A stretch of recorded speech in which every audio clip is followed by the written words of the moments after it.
Hello students, आज हम सीखेंगे क्रम विनिमयता, कम्यूटेटिविटी। जैसा कि आप देख सकते हो, पिछली वीडियो में मैंने आपको बताया था परिमेय संख्याओं के गुणधर्म संवृत के बारे में। पूर्ण संख्याएं किस किस के अंतर्गत संवृत हैं, पूर्णांक किस किस के अंतर्गत संवृत हैं और परिमेय संख्याएं किस किस के अंतर्गत संवृत हैं। संवृत मतलब क्लोज्ड हैं। ठीक है, ये पिछली वीडियो में मैंने आपको बता दिया है, आप उस वीडियो को देख सकते हो वहाँ से। आज हम सीखने वाले हैं क्रम विनिमयता, जैसे कि मैंने आपको बताया है। कम्यूटेटिविटी ये बहुत इंपॉर्टेंट है, ये आपको आने चाहिए। बस ये तीन चीज़ है, एक ये है, एक क्रम विनिमयता है, पीछे जो बताया था, एक तो वो है संवृत वाला, ये है क्रम विनिमयता, और तीसरा है सहचारिता। ये तीसरी वीडियो में सीखेंगे। तो यहाँ पर हम देखने वाले हैं पूर्ण संख्याएं और पूर्णांक और परिमेय संख्याओं के बारे में, उनकी क्रम विनिमयता के बारे में। कम्यू चीज़ें हमारे पास पूर्ण संख्या है। तो पूर्ण संख्याएं जो हैं योग क्रम विनिमय है, यहाँ पर लिखा हुआ है। जैसे आपके बुक में टेबल दे रखा है, आपको ये ऐसा का ऐसे याद कर लेना। और याद क्या करना है, देखो यहाँ से ये लिखा है योग क्रम विनिमय है, व्यकलन क्रम विनिमय नहीं है, ये गुणन क्रम विनिमय है, भाग क्रम विनिमय नहीं है। तो बस इन पे निशान लगा लेना और ये याद कर लेना। इनके बारे में मैं आपको समझा देता हूँ कि इनको कैसे आपको करना है, इनका मतलब क्या है। तो पहला है यहाँ पर पूर्ण संख्याएं जो है। पूर्ण संख्याएं क्या है, योग क्रम विनिमय है, यहाँ पर लिखा हुआ है।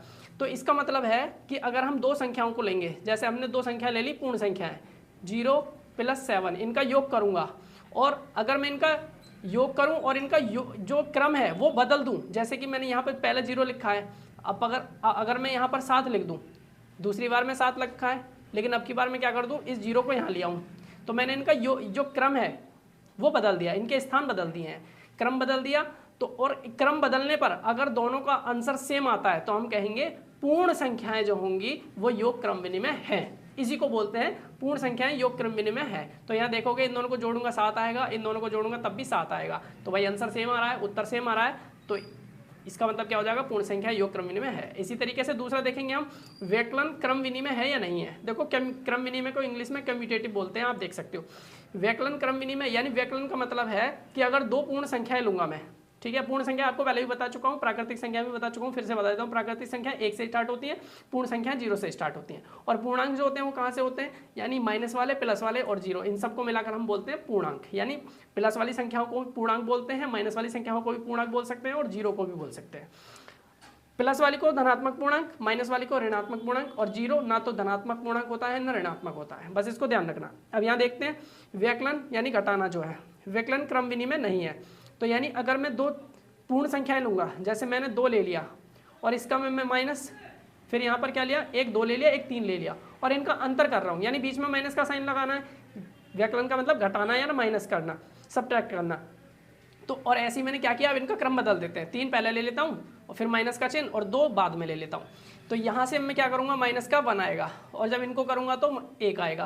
अब आप देख सकते हो ये माइनस का 1 है, ये 1 है, क्या ये सेम आ रहा है, नहीं आ रहा है। इसका मतलब ये उत्तर सही नहीं है, मतलब यहाँ पर -1 है, यहाँ माइनस और यहाँ +1 है। तो ये बात यहाँ पर जो कही जा रही है, ये यही कह रहा है कि जो पूर्ण संख्याएँ हैं व्यकलन क्रम विनिमय नहीं है। अब आप समझ गए होंगे। तीसरा हमारे पास गुणन, कि पूर्ण संख्याएं गुणन क्रम विनिमय है, यानी दो पूर्ण संख्याएं लूंगा, 2 × 3 करूंगा, इसी तरीके से इनका क्रम बदल दूंगा, पहले 3 लिख दूंगा, फिर गुणा करके 2 लिख दूंगा, क्रम बदल गया, इधर क्या करूंगा 6 आएगा, इनको गुणा करूंगा 6 आएगा, दोनों का सेम आ रहा है। इसका मतलब जो हमारी पूर्ण संख्याएं हैं वो गुणन क्रम विनिमय है। तीसरा नेक्स्ट है हमारे पास क्या है, भाग वाला। तो पूर्ण संख्याएं भाग क्रम विनिमय है या नहीं है, देखते हैं। तो 2 हमने संख्या ले ली, हमने लिया पहले 10, और इस 10 को मैं 2 से डिवाइड कर देते हैं, ठीक है। एक ले लिया 10 और दूसरा ले लिया हमने 2, दोनों ही पूर्ण संख्या है, और इन दोनों के बीच में क्या लगाया, भाग का निशान लगाया। ऐसे ही अब मैं इनका क्या बदलूंगा, स्थान बदल दूंगा, क्रम बदल दूंगा, पहले 2 रख लूंगा, फिर भाग का चिन्ह, और फिर बाद में 10 लिख दूंगा। पहले यहाँ 10 था, अब की बार इधर 10 कर दिया, 2 यहाँ था, अब की बार इधर 2 कर दिया। इसको डिवाइड करूंगा 5 आ जाएगा, इसको अगर मैं डिवाइड करूंगा तो ये तो पॉइंट में आ जाएगा ना, तो कितना आ जाएगा, यहाँ 0 पॉइंट लगाऊंगा, 0 लगा के पॉइंट लगाया तो यहाँ 0 बढ़ गया, 10 दूनी 20 आ गया। तो ये 0.2 ये 5 आ रहा, क्या एक जैसे हैं, नहीं है। यही बात तो बोल रहा है कि पूर्ण संख्याएं भाग क्रम विनिमय नहीं है, यानी दो पूर्ण संख्याओं को लोगे और उनको भाग करोगे और उनके क्रम बदलने पर भाग करोगे तो दोनों के आंसर अलग अलग आएंगे, एक नहीं आएंगे, यही बोल रहा है। नेक्स्ट करते हैं अब हम देखेंगे अपना पूर्णांक के बारे में देखेंगे। हाँ ठीक है, कभी मैं बकता जाऊँ और पता चल रहा है ये इधर रखा हुआ है, मैं बोलता जा रहा हूँ, उधर आ ही नहीं रहा वीडियो में, तो सही देख लिया मैंने। तो अब हम देखेंगे अपना पूर्णांक के बारे में। पूर्णांक आप देख सकते हो यहाँ पर क्या बोल रहा है, सबसे पहले आपको ये निशान लगाने हैं, ये याद कर लेने जैसे कि लिखे हुए हैं। तो सबसे पहला है पूर्णांक लेंगे, पूर्णांक कोई भी ले सकते हैं, प्लस वाला भी ले सकते हैं, माइनस वाला भी ले सकते हैं, माइनस माइनस के भी ले सकते हैं, प्लस प्लस के भी ले सकते हैं, जीरो भी ले सकते हैं। तो हम दो संख्याएं ले लेते हैं। कह रहा है योग क्रम विनिमय है, जो पूर्णांक है वो योग क्रम विनिमय है, यानी दो पूर्णांकों को लेंगे, उनका योग करेंगे, क्रम बदलने पर भी योग करेंगे तो सेम आंसर आएगा। तो देख लेते हैं, हमने 2 लिया और हमने क्या लिया, माइनस का 3 ले लेता हूँ, क्योंकि एक मैंने एक प्लस का ले लिया, एक माइनस का ले लिया, इनका अब मैं योग करूँगा। ठीक है, इसी तरीके से पहले मैंने -3 ले लिया, फिर मैंने प्लस का साइन लगाया और ये 2 इधर भेज दिया, अब की बार क्रम बदल दिया। तो इसको करूँगा, कितना आएगा, -3 भाई प्लस माइनस ब्रैकेट हटाया तो माइनस का 3। अब यहाँ से इसमें से इसको माइनस करूँगा, माइनस का 1, इसमें से इसको माइनस करूँगा, माइनस का 1। देख सकते हो आप दोनों तरफ -1 आ रहा है। इसका मतलब ये बात सत्य है, सही है कि पूर्णांक जो होते हैं योग क्रम विनिमय है। दूसरी चीज़ बोल रहा है व्यकलन क्रम विनिमय नहीं है, और जैसे कि यहाँ एग्जाम्पल भी दे रखा है।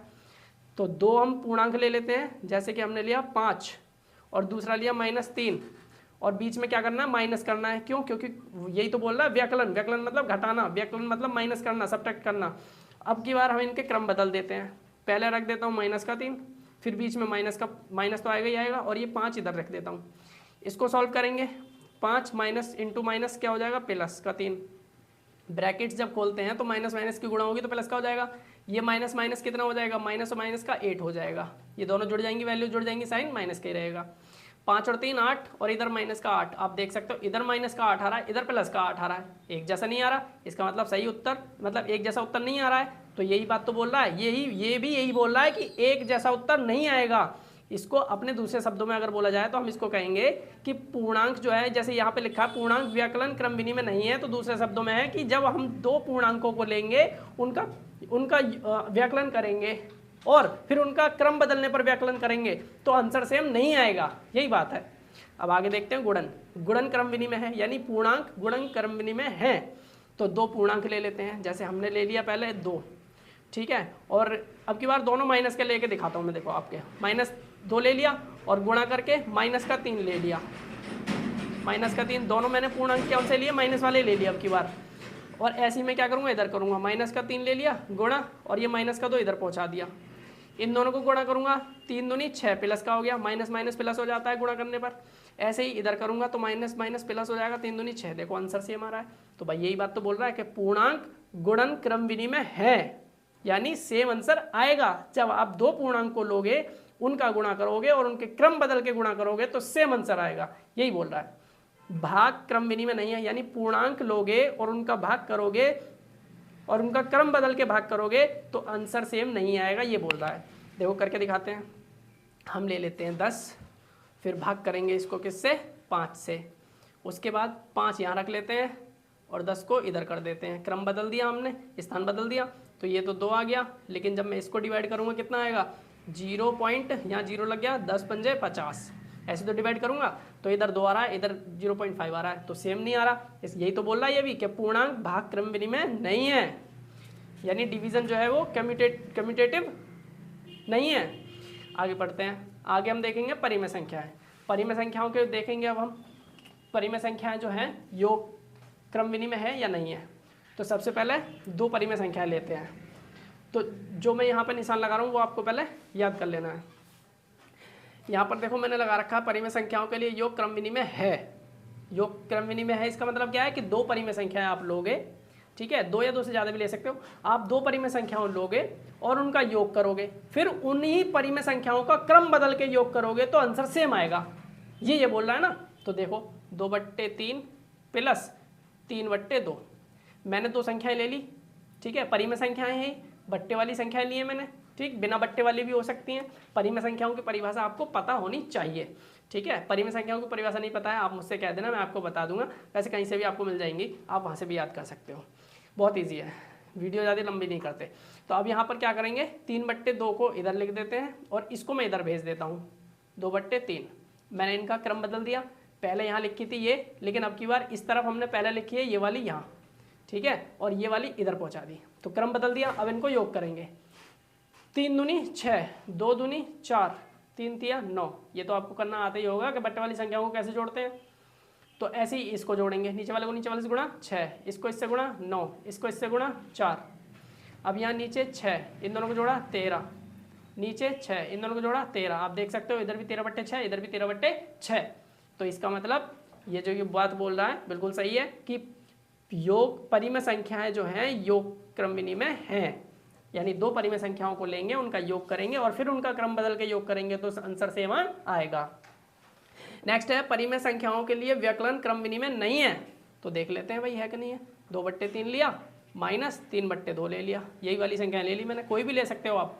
3/2 ले लिया, फिर माइनस 2/3। अब की बार हमें घटा के देखना है ना, तो 3 दूनी 6 कर लिया, फिर 2 दूनी 4, माइनस 3 3 9, इधर किया 3 दूनी 6, 2 इधर को करेंगे 3 3 9, 2 दूनी 4। अब यहाँ नीचे 6 आ गया, इसमें से इसको माइनस करूँ, माइनस का 5 आ गया, नीचे 6 आ गया, इस 9 में से 4 माइनस किया तो 5 आ गया। आप देख सकते हो यहाँ माइनस का 5/6 और यहाँ 5/6 आ रहा है, ये माइनस का ये प्लस का आ रहा है, एक जैसा तो है नहीं, एक जैसा नहीं है, तो इसका मतलब ये बात सत्य है जो बोल रहा है परिमेय संख्याओं के लिए व्यकलन क्रम विनिमय नहीं है, यानी एक जैसा आंसर नहीं आता। नेक्स्ट हमारे पास परिमेय संख्याओं के लिए गुणन क्रम विनिमय है, तो करके देख लेते हैं भाई कि परिमेय संख्याएं जो हैं ऐसा कि नहीं है। तो 2/3 लिया, गुणा किया 3/2 से, दोनों संख्या अलग अलग नहीं है। अब की बार 3/2 पहले लिख दिया और 2/3 बाद में लिख दिया, इनका गुणा करना है दोनों तरफ। न्यूज़पेपर ले लें जाके बाहर। 3 दूनी 6, ऊपर 3 दूनी 6, नीचे वाले को नीचे वाले से गुणा करते हैं, जब गुणा करते हैं तो ऊपर वाले को ऊपर वाले से गुणा करते हैं। जब परिमेय संख्या होती है यानी बट्टे वाली संख्या होती है इस तरीके, तो ऐसे करते हैं। ऐसे 3 दूनी 6, नीचे वाले को नीचे वाले से गुणा कर दिया और ऊपर वाले को ऊपर वाले से, तो 2 3 6 या 3 दूनी 6 बात एक ही है, इसको इससे करो या इसको इससे 6 ही आएगा। अब यहाँ देख सकते हो 6/6 यहाँ आ रहा है, 6/6 यहाँ आ रहा है, और सॉल्व कर सकते हैं इसको, 1 आ जाएगा, इधर भी 6 से 6 काटा 1 आ गया, तो सेम ही आंसर आ रहा है, सेम आंसर आ रहा है। इसका मतलब परिमेय संख्याओं के लिए गुणन क्रम विनिमय है, यही बोल रहा है। फिर उसके बाद बोल रहा है परिमेय संख्याओं के लिए भाग क्रम विनिमय नहीं है, यानी जब हम दो परिमेय संख्याओं को लेंगे उनका भाग करेंगे और उन्हीं संख्याओं का क्रम बदल के भाग करेंगे तो आंसर सेम नहीं आएगा, ये बोल रहा है। तो 2/3 ले लिया, भाग 3/2, अब हम 3/2 भाग इसी तरीके से 2/3 कर देंगे। अब यहाँ इसको करके देखते हैं। एक चीज़ और मैं आपको बता दूं, जब भी आपको जब किसी संख्या को बट्टे वाली संख्या से डिवाइड करना होगा तो आपको डिवाइड नहीं करना होता, डिवाइड का साइन इनटू में बदल जाता है, नहीं गुणा में बदल जाता है, नीचे वाली वैल्यू ऊपर पहुंच जाती है और ऊपर वाली नीचे आ जाती है। इसको रेसिप्रोकल करना बोलते हैं, यानी इसका व्युत्क्रम करना बोलते हैं। जब हम बट्टे वाली संख्या से भाग करते हैं तब ऐसा करते हैं। इसी तरीके से हम यहाँ करेंगे 3/2 और इसका साइन बदल जाएगा गुणा में, 3 ऊपर पहुँच जाएगा, नीचे 2 आ जाएगा। इसको या नीचे वाले से गुणा करूंगा तो 9, ऊपर वाले को ऊपर वाले से करूंगा 4, ऐसी 2 दूनी 4 नीचे आ गया, ऊपर वाले से करूँगा 9। यहाँ 4/9 आया है या 9/4 आया है, तो अलग अलग आ रहा है ना, तो इसका मतलब क्या है परिमेय संख्याओं के लिए भाग क्रम विनिमय नहीं है।